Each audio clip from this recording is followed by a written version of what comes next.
Após a derrota dos humanos na quarta batalha do Ragnarok, os deuses decidiram mandar um dos seus guerreiros mais poderosos, a fim de erradicar com a raça humana de uma vez por todas. O deus escolhido para isto foi aquele que algum dia já ajudou os humanos com os seus desejos mundanos, mostrando o caminho pelas trevas. Aquele homem havia abandonado tudo para seguir sozinho.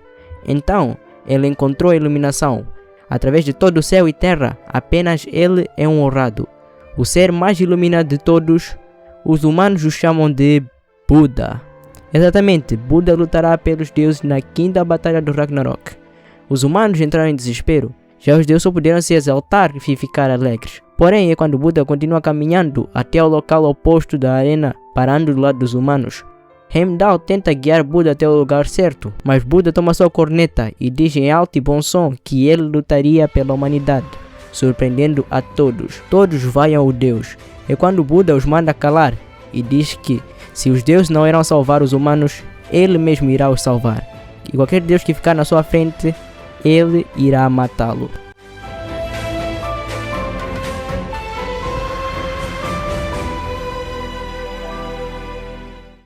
Olá pessoal, eu sou o Prometheus e sejam bem-vindos ao meu canal. Bem, no vídeo de hoje irei comentar um pouco sobre a luta do Buda contra o Zero Fuku, e este vai servir para comemorar a meta que a gente bateu de 500 inscritos. Sério mesmo, muito obrigado a todos por terem se inscrito aqui no canal e por gostarem daqui do conteúdo. Dito isto, bora começar com o vídeo, começando assim com o passado dos personagens e depois seguiremos com a luta. Há muito tempo atrás, no antigo norte da Índia, existia um príncipe. Seu nome era Siddhartha Gautama, que seria posteriormente conhecido como Buda. Aquele era o príncipe Shakyas, possuía tudo do bom e do melhor. As melhores condições, os melhores status, a melhor comida, a melhor educação. Pelos deuses foi-lhe concedido um melhor futuro, destinado a reinar todo aquele país. Apesar de tudo, Siddhartha ainda era uma pessoa extremamente humilde e amada por todos, por suas ações solidárias para toda a nação. Siddhartha tinha um amigo, seu nome era Jataka, o rei de Mala, numa região no norte da Índia. Fazia algum tempo desde que Buda havia visitado seu amigo, e quando ele foi o visitar, Siddhartha descobriu o estado que Jataka estava. Ele estava muito doente, porém mesmo assim, pede para que Siddhartha venha com ele para uma caminhada. Siddhartha dava muito bem com o rei Jataka, um parente distante e 5 anos mais velhos. Nessa conversa entre eles, Siddhartha diz que queria fazer com que todos do seu reino fossem felizes e pergunta se Jataka era feliz também, já que ele aparentava isso. Mas a resposta de Jataka deixa Siddhartha muito triste, pois apesar de ter um reino próspero, todas as pessoas do reino serem felizes e viver a vida que qualquer pessoa desejava, Jataka não era feliz. Afinal tudo, as melhores roupas, comidas, palácios e nobrezas, isso tudo foi lhe dado. Ele realmente queria saber o quão longe o céu vai e para onde o rio corre, mas infelizmente ele brevemente iria morrer devido àquela doença. Ouvir que seu amigo nunca havia sido realmente feliz até o dia da sua morte deixou Siddhartha Gautama apreensivo, e no dia de enterro do seu amigo, Siddhartha descobriu que tudo o que nasce também se deteriora, envelhece e morre, e entendeu que a vida está em constante desequilíbrio e que na realidade a felicidade está em ninguém menos que ele mesmo.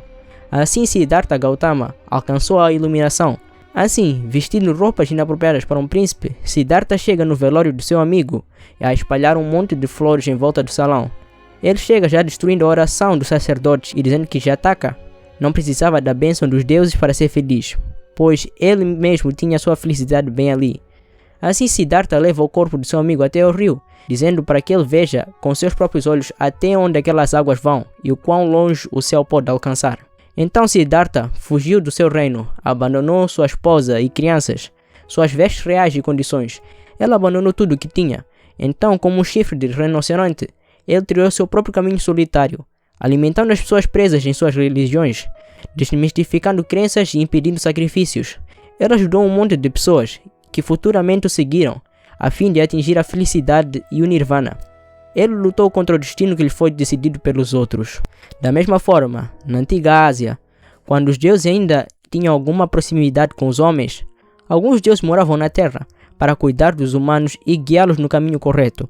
Um desses deuses era o Zero Fuku, um pequeno deus jovem, alegre e inocente. Ele vivia tentando ajudar todos à sua volta, incluindo animais, mas a visão que deu boas-vindas a ele quando foi para este mundo foi a de doença, envelhecimento, morte, nascimento. entes queridos partindo, brigas, falhas. Foi uma tristeza muito grande ver todas aquelas pessoas passarem por isso. Assim, Zero Fuku decidiu tomar o azar de todas as pessoas para si, começando por ajudar um pequeno rapaz que tinha uma enorme dor em seu peito. Ele foi curado, mas para isso, Zero teve que absorver a miséria e o azar dele. Assim ele foi louvado, e quando ele descobriu que poderia ajudar os humanos a absorver o que lhes fazia infeliz, então tomando isso como dever para si, com a finalidade de dar a felicidade aos menos afortunados, Zero Fuku viajou para longe ajudando o máximo de pessoas que ele conseguia. Ele absorvia e absorvia e absorvia, de novo e de novo, tentando deixar todos felizes. Todavia, depois de muitos anos, o corpo de Zero Fuku estava completamente desgastado por absorver tanta miséria. Mesmo que ele tivesse pego infundáveis quantidades de tristeza e angústia, mesmo que isso trouxesse uma dor e aflição grandes para ele, Zero Fuku encontrou a felicidade em trazer a felicidade para os homens. Foi quando ele decidiu voltar para a vila, onde tudo havia começado.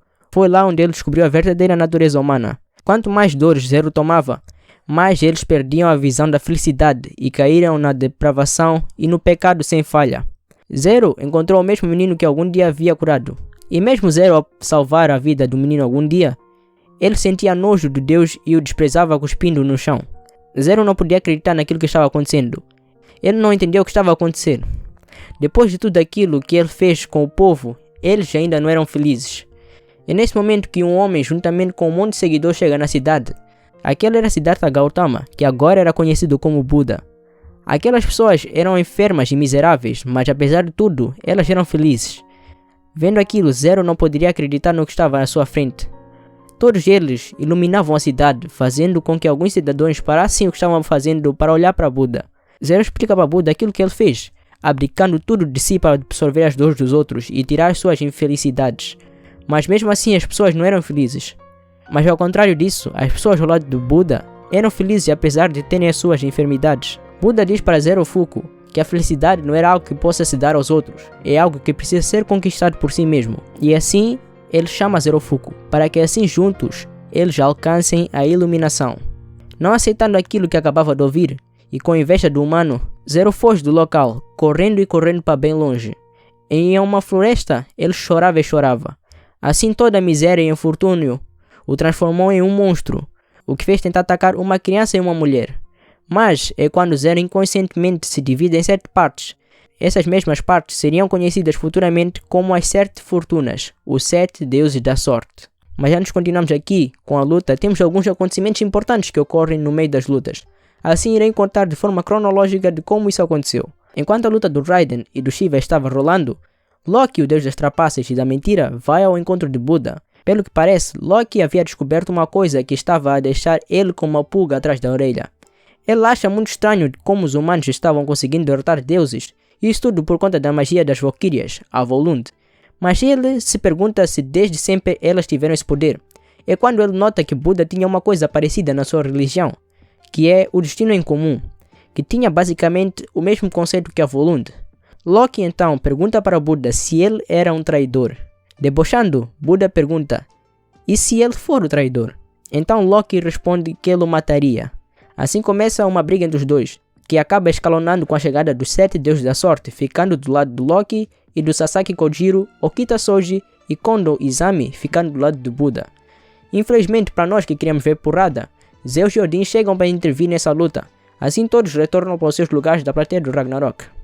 E depois da derrota do Raiden, Brunhilde estava saindo da sala onde ela fazia oferenda aos humanos que haviam falecido em combate, com algumas lágrimas nos olhos. Buda coincidentemente estava passando por ali, então decidiu falar um pouco com a Valkyria. Ele pergunta por que Brunhilde estava a chorar e oferece alguns doces para ela. A nossa Brunhilde recusa e diz para Buda que ela estava chorando porque estava de luto pelos que se foram. Buda diz para Brunhilde que Zeus queria colocar ele para lutar na 6ª rodada, mas ele diz que lutaria pela humanidade. Brunhilde não surpresa, pois ela sabia que entre todos em Valhalla não havia alguém que odiasse mais os deuses do que o próprio Buda. O Iluminado comenta sobre Brunhilde ter vindo até ele pedindo para que ela o ensinasse o destino em comum, que futuramente as Valkyrias o chamariam de Volund. Então Buda sai daí, parecendo dizer alguma coisa que deixa Brunhilde chocada e dizendo para ela que não poderia simplesmente deixar isso de lado. Assim começamos realmente com a luta. Após a traição do Buda, podemos ver que todos os deuses estavam completamente em choque e irritados pela afronta do Deus. Então, para lutar contra ele, foram escolhidos as 7 fortunas para trazer a punição divina ao Iluminado. Eles se fundem novamente após centenas de anos e assim surge Zero Fuku, com sede de sangue por tudo aquilo que Buda fez com ele no passado. Zero Fuku se encontrou-se enquanto seu corpo se deformava e ele retirava um machado distorcido e nojento das suas costas. Heimdall, vendo aquilo, anuncia o início da 6ª rodada do Ragnarok. Zero balança seu machado para trás, dizendo que finalmente poderia se vingar de Buda por tê-lo feito parecer tão idiota. Rapidamente o deus da miséria parte investida em direção ao Buda, para sem muita dificuldade, Buda chutar o estômago de Zero, deixando o deus levemente desnorteado, e sem se lembrar dele, Buda pergunta quem era ele mesmo. Isso deixa Zero a sentir ainda mais miserável e desgraçado, ao que parece aumentar ainda mais seu poder da sua arma divina. Então ele joga seu machado tentando acertar Buda, mas o Iluminado se desvia desse ataque e dos ataques posteriores do deus. Zero deixava sua fúria fluir, atacando loucamente para todos os locais tentando acertar Buda, mas mesmo assim, Buda continua a desviar de todos os ataques de Zero sem nenhuma dificuldade aparente. Isso parece deixar Zero cada vez mais irritado, se sentindo cada vez mais miserável. Isso parece fazer seu machado aumentar ainda mais, e um monte de espinhos começar a crescer em sua volta. É aí que descobrimos que essa arma do Zero se chama Cutelo da Miséria. Seu poder é bem simples, basicamente cada vez que o Zero se sente mais miserável, mais forte a arma fica. Com o machado enorme, novamente Zero ataca Buda, mas novamente o deus consegue se desviar, fazendo o deus acertar um ataque no solo, quebrando boa parte dele e se alastrando o ataque até a plateia, quase acertando alguns deuses na bancada. Zeus continua atacando e atacando, mas Buda se desvia de tudo, debochando e brincando com Zero enquanto fazia isso. Cada vez que Zero atacava e Buda se desviava, o Zero se sentia ainda mais miserável, o deixando ainda mais forte no processo. Buda conseguia se desviar dos ataques de Zero, graças aos seus olhos, graças à sua visão do futuro, a iluminação pura, as 8 consciências. Esse é o poder de Buda. Ele consegue ver alguns segundos e prever o que a outra pessoa fará. Funciona basicamente como um haki da observação avançada. Zero continua atacando Buda, mas Buda usava sua visão do futuro prevendo o que o Zero faria se desviando do ataque. Até que por fim Buda decide tomar a dianteira e atacar Zero, acertando em cheio em seu queixo. Ele tenta atacar, mas Buda não deixava espaço para ser acertado e desvia do ataque. Zero se questiona como Buda conseguia desviar de todos aqueles ataques. Buda apenas diz que ele conseguia dar uma olhada. Isso foi suficiente para deixar Zero ainda mais puto, dizendo que Buda estava roubando. Zero Fuku lança uma enxurrada de ataques, mas a única coisa que ele podia fazer era acertar o ar. Ele ataca e ataca, mas Buda desvia e contra-ataca. Contra o poder roubado da visão do futuro, a diferença de poder entre os dois era bastante clara. Ou era assim que todos pensavam. Naquele momento, o ódio, o desprezo, a inveja e a miséria tomaram conta do corpo do Zero Fuku.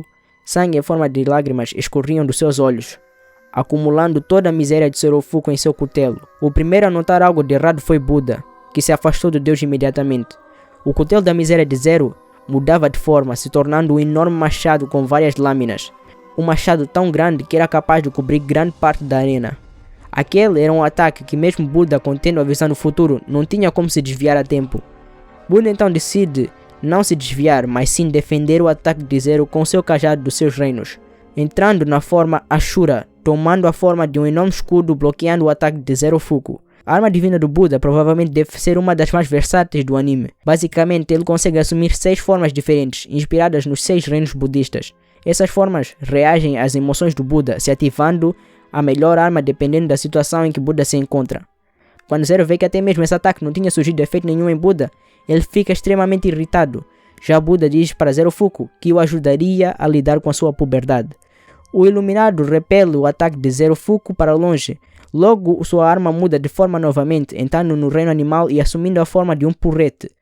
Zero transforma a sua arma divina em um cutelo cheio de espinhos, e ambos partem investida um contra o outro.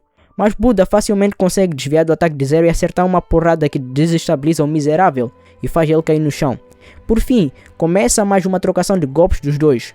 Mesmo podendo assumir várias formas diferentes de sua arma, Buda continua desviando dos ataques, contra-atacando e se divertindo na luta. Até que Buda muda a forma da sua arma para se transformar em uma alabarda, que com ela Buda consegue causar um enorme corte no peito do Zero. Isso deixa Zero ainda mais miserável, aumentando o poder da sua arma divina, que entra em uma forma de tempestade. Vários espinhos eram criados do cutelo da miséria, que perseguem Buda pela arena, Buda, por sua vez, troca a forma do seu cajado dos 6 reinos, entrando no reino humano e assumindo a forma de uma espada. Esses espinhos perseguiam Buda, mas ele apenas se desviava correndo pela arena sem nenhuma dificuldade. E sem perder a graça, Buda tenta entreter um pouco a plateia, brincando com eles, bloqueando um dos ataques que estava prestes a atingir os humanos. Buda consegue destruir todos aqueles espinhos, partindo em uma investida em direção a Zero, tentando acertar ele em seguida, mas Zero Fuku bloqueia o ataque do Buda com seu cutelo. Toda a plateia começa a gritar, animados pela demonstração incrível do poder de Buda. Parecia que aquela luta estava praticamente vencida. Isso deixa Zero frustrado, pois essa situação o faz lembrar do seu passado, onde todos apenas olhavam para o Buda e se esqueceram dele. Zero, em fúria, pergunta por que ninguém olha para ele, nem uma única vez. Quando ele diz isso, Buda entende o que Zero estava sentindo, e diz que ele precisava se amar, e diz também que realmente gostava do Zero. Quando Zero Fuku ouve isso, ele fica um pouco confuso, mas finalmente entende que ele sempre quis ser igual ao Buda. Ambos jogam suas armas fora e começam uma luta corpo a corpo no muro, sem perder a amizade. Foi aí no meio daquela luta que Zero finalmente atingiu o seu máximo da sua felicidade. Uma luta de punhos, uma troca, com tudo exposto. Suas capas de Deus e Homem postas de lado, foi naquele momento que Zero Fuku foi finalmente resgatado. Assim Buda nocauteia Zero, que se mantém no chão sorrindo e volta à sua forma original. Ele estava feliz por ser livre da sua enfermidade. Zero no chão dizia que tentaria se amar e mudar para melhor, mas seus chifres caíram no chão e é quando eles perfuram a cabeça de Zero Fuku, fazendo Deus se contorcer em dor. Aqueles chifres começaram a perfurar Zero, assustando todo mundo da plateia. Zero implora por ajuda do Buda, enquanto 2 dragões colossais saíram do corpo dele e começavam a devorá-lo. Buda tenta ajudar Zero, mas ele não consegue e um casulo foi formado em volta do corpo dele. De dentro do casulo começa a surgir uma criatura monstruosamente bizarra. Isso faz Buda recuar para trás, não por ele saber o que estava acontecendo, mas pelo contrário, Buda não conseguia mais prever o que aconteceria nesta luta. Então nos é apresentado mais um dos lutadores do lado dos deuses. Esse era o deus mais sombrio e misterioso, o Senhor das Moscas, Beelzebub. Ele nos conta sobre o que era aquela criatura. Ele era nada mais do que uma enorme lenda dentro do próprio submundo, o lendário berserker do Helheim, Rajun, o Lorde Demônio do Sexto Céu. Mas para nos explicar bem melhor sobre o Rajun, chega aquele deus, o rei do submundo Hades. Ele comenta sobre a lenda do Rajun, que foi uma criatura que no seu tempo foi capaz de destruir metade de Helheim, um ser temido até mesmo no inferno. Acontece que Beelzebub encontrou um dos restos mortais de Rajun, os cultivou e colocou dentro do Zero enquanto ainda era um deus bondoso, a fim de tentar fazer Rajun voltar à vida. Buda e Rajun se encaram, assim começa o ato 2 da 6ª rodada do Ragnarok. Rajun parece controlar seu corpo tal como Zero fazia. Assim ele cria uma espada com seu braço e ataca Buda, que com bastante dificuldade consegue defender o ataque. Buda tenta chamar por Zero, mas era em vão, ele já não estava mais naquele corpo. Zero havia morrido. Brunhilda nos explica como funciona a visão do futuro de Buda e por que ele não consegue ver os ataques de Rajun. Basicamente, antes de algum ser executar alguma ação, sua alma se move antes do corpo e Buda consegue ver o brilho dessa alma. Por isso ele consegue prever a aproximação do seu oponente. Mas como Rajun era diferente, sua alma não demonstrava nenhum brilho, o que impossibilitava do Buda prever o futuro. Buda e Rajun trocam alguns golpes, mas Rajun decide apelar e transformar todo o seu braço em uma broca gigantesca. Para se defender, Buda usa o seu cajado em forma de escudo para bloquear o ataque, mas o ataque de Rajun foi tão forte que conseguiu perfurar o escudo do Buda e rasgar o seu olho esquerdo. Sem perder tempo, Rajun volta a uma investida em direção ao Iluminado, transformando seu braço em um machado. Eles começam uma trocação de golpes. Buda conseguia defender alguns dos ataques e causar alguns danos superficiais em Rajun. Porém, Rajun conseguia acertar Buda, causando alguns danos consideráveis, chegando até mesmo de perfurar o pé do deus, dificultando a sua movimentação. Buda fica irritado após ouvir que Zero estava morto. Seu cajado começa a corresponder às suas emoções de ódio, entrando assim em uma forma do reino de Preta, tomando a forma de uma espécie de foice. Uma enorme aura assustadora surge do corpo de Buda, impressionando toda a arena. Buda e Rajun partem um para cima do outro, com Buda usando toda a força do seu cajado para acertar um golpe em Rajun, quase arrancando seu braço. Porém, antes que ele conseguisse cortar o braço de Rajun, ele sofre um enorme dano em seu estômago, que havia sido perfurado pelo Rajun. Porém, Buda continua pressionando, dizendo que, se ninguém salvaria os humanos, ele iria, e qualquer deus que entrar no seu caminho, ele o mataria. O Lord Demônio joga Buda para longe e assim continua mais uma trocação frenética de golpes, até que Rajun arranca seu próprio braço, transformando em uma espada, e com ela, Rajun destrói o cajado dos 6 reinos por completo, deixando-o em pedaços e jogando Buda para longe. Buda para longe, com suas roupas completamente rasgadas e coberto por ferimentos, começa a sentir um abismo escuro, até que ele vê uma luz.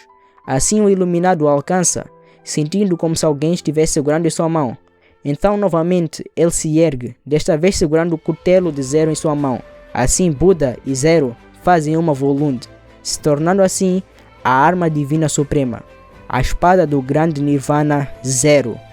Buda e Rajun trocam alguns golpes, toda a arena do lado dos humanos começava a gritar pela vitória do Buda. Todos gritavam com todas as suas forças, seus gritos e torcidas, carregando eles a esperança da humanidade.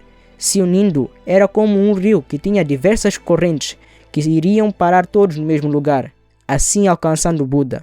No meio da batalha, Buda consegue voltar a usar sua visão do futuro, pois novamente Rajun havia sentido bastante medo, o que desestabilizava sua alma obscura dele, possibilitando para o Buda ver o brilho de sua alma e prever os seus movimentos. Siddhartha se desvia de todos os ataques de Rajun, até que Rajun acerta um ataque em cheio em Buda, cortando o deus ao meio. Porém, aquilo não passava de uma ilusão, e Buda aparece atrás de Rajun, preparando seu ataque mais poderoso até então. Buda, que era inabalável como um leão aos sons, desprotegido como o vento em uma rede, imaculado como uma lótus na água. Como um chifre de rinoceronte, ele caminhava sozinho. Mas ele encontrou um companheiro a quem poderia descansar a sua alma. Em seguida, através de todas as formas de adversidade, transbordando de alegria, Buda caminhou junto dele. Aquele era o caminho de Zero e Buda. Assim, com seu ataque mais forte, Buda e Zero conseguem cortar Rajun ao meio, fazendo um monte de sangue jorrar pela arena, e o corpo do Lord Demônio cair no chão em pedaços. Rajun, em seus últimos momentos, tenta acertar Buda, mas antes que ele conseguisse fazer isso, seu corpo começa a se desfazer.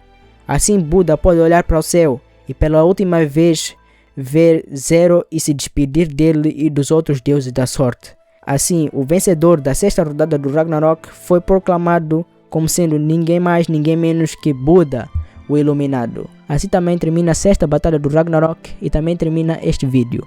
Muito obrigado a todos que assistiram até aqui. Este aqui foi um vídeo bem complicado de se fazer. Este aqui também foi um especial dos 500 inscritos. Queria agradecer a todos que se inscreveram aqui. Eu espero que nós possamos continuar a crescer ainda mais aqui no YouTube. Muito obrigado a todos que são inscritos no canal e todos que assistiram este vídeo. E a todos que vão chegar ainda por causa desse vídeo. Se gostaram do canal, não esqueçam de se inscrever aqui. Estariam a ajudar muito e poderiam acompanhar os outros conteúdos de Shumatsu no Valkyrie e de outros animes que eu faço aqui no canal. Mas bom, se gostaram do vídeo, não esqueçam de deixar o vosso like. Se não gostaram, não esqueçam de deixar o vosso dislike e comentarem aí embaixo para que eu possa melhorar. Muito obrigado por assistirem até aqui e até o próximo vídeo. Tchau.